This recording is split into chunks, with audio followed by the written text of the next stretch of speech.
വിളിക്കേ. എല്ലാവരോടും എനിക്കൊന്നേ പറയാനുള്ളൂ, ഇതൊരു മഹാസംഭവമാണ്. അച്ചുവേ, അതുപോലൊന്നും നിനക്കും വേണ്ടടാ. ആ ദൈവം തരും.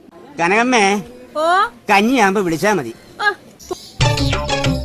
സാരില്ലടാ, നീ എവിടെ പരിപാടി അവതരിപ്പിച്ചാലും ഇത് തന്നെയാണല്ലോ നിന്റെ വിധി. ഒരുത്തനെ ഒലക്ക വിഴുങ്ങിയ പോലെ കുറെ നേരമായി വന്നിരിക്കണെങ്കിൽ അവനായിരിക്കുവോ? നീയാണോ ക്രിസ്റ്റോഫർ? ഞാനാണ്. കാണാൻ പൊക്കം കുറഞ്ഞ് കറുത്തിട്ടൊരു മാക്കാച്ചിനെ പോലെ ഇരിക്കണല്ലേ? എന്റെ പണി പോലെ ഇരിക്കുന്ന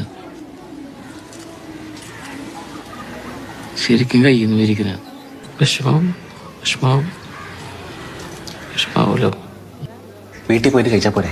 അവിടെ ഉപ്പുമാവാ, ഇവിടെ മസാല ദോശ. ഞാനിപ്പോ വരാ. എന്റെ വീട്ടുകാർക്ക് വേണ്ടി ജീവിക്കുന്ന ഇപ്പോഴത്തെ സൂര്യനാരായണ വർമ്മയല്ല ഞാൻ. ഇതൊന്നും എന്റെ അല്ല. ഇതൊക്കെ എന്തായത്? അങ്ങനെയൊന്നല്ലോ നീ നല്ല പറഞ്ഞതെല്ലാം നിന്റെ ആണെന്നല്ലേ പറഞ്ഞത് സാറേ. ആ സമയത്ത് മാസിലങ്ങ് ആയിപ്പോയാണ് സാറേ. ഞാൻ നിങ്ങളുടെ ഫാമിലിയുടെ ബാക്ക്ഗ്രൗണ്ട് അന്വേഷിച്ചു. മോശം എന്ന് പറഞ്ഞാൽ മോശം അഭിപ്രായം കുടുംബത്തെ പറ്റി നാട്ടുകാർക്ക്.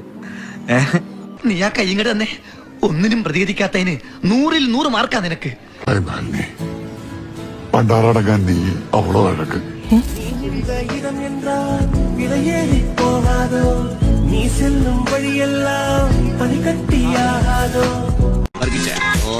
നമ്മൾ ഒരു വരവൂടെ വരേണ്ടി വരും.